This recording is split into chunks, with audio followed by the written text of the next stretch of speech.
Hello everybody, and thanks for checking out my video here. I also wanted to thank everybody for checking out my first video. I got a pretty good amount of support from it, so I figured I'd keep on posting here. First things first, what's playing on the turntable is a classic album from Rush, the first album from 1974.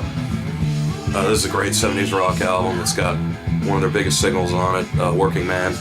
It's also got two of my favorite songs, Here Again and Need Some Love, which is actually playing right now. So I've been playing this almost non-stop since I got it, probably about a month ago. So now, I did make a record store run here about 4 days ago. I'm just now making a video. I couldn't find my camera charger, so I finally found it and plugged it in. So just now making a video here 4 days later. I went to a few record stores here in the area. I stopped by Skinny's Records in Norfolk, Virginia, where I picked up Operation Mindcrime by Queensryche. I'm not really a big Queensryche fan, but I've always enjoyed this album quite a bit. He's had it in there for a while, so I decided that was the day to finally pick it up.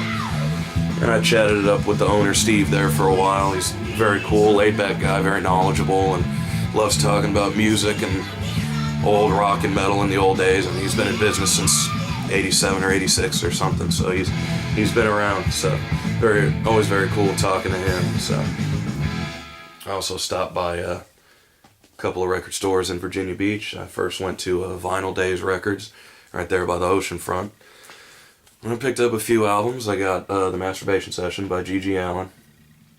Now, a lot of G.G. Allin's material is a hit and miss for me. A lot of stuff I really like, and a lot of stuff I just can't get into. It's not my thing, but I'm familiar with a couple of the songs in the Masturbation Session. 10-inch here, Sluts in the City being one of my favorite songs that he ever did, so I figured for the $8 it was worth picking it up, and it is. It's a pretty good album here. So also at Vinyl Days, I got a 10-inch picture disc by a German black metal band called Pagan Winter. This is The Cult of Flesh. It was made in 2002, and to my knowledge, it was the last thing that the band ever did. Now, I was pretty unfamiliar with the band, but I guess the disc kind of intrigued me, so I went ahead and put it on the turntable. I know black metal that kind of comes in this kind of artwork and stuff. It's either usually pretty good or pretty awful and awfully produced and cheesy. This is very, very fast and punishing German black metal, so I went ahead and picked it up. Just over 600 of these were made. It also came with a sticker with the Pagan Winter logo on it. I'll probably stick that on my guitar case or something. Also at that store, I picked up a very important album to me. Picked up Plastic Surgery Disasters by Dead Kennedys. This is a very important album to me. It's one of my first punk albums that I ever got.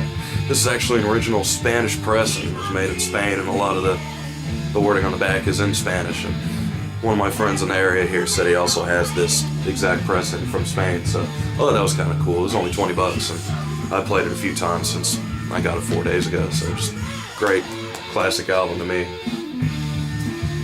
The last thing I got at Vinyl Days there was a tape set from one of my favorite bands, The Doors. This is a live album. It's actually a live double album. It came with the 2 tapes there. Not only is it one of my favorite bands, I've always loved The Doors, but the packaging on this alone intrigued me. You don't really see a lot of these 2 tape sets like this in the cardboard box. I thought that was really cool. So for $6, I really couldn't go wrong. So I was very, very happy to pick this up. Now, the last store that I went to was also in Virginia Beach. It's called AFK Books. I talked about it in my last video. They sell a lot of books there, but they also have a good vinyl selection. Now, I picked up an album from one of my favorite bands, or actually it is my favorite band, Judas Priest.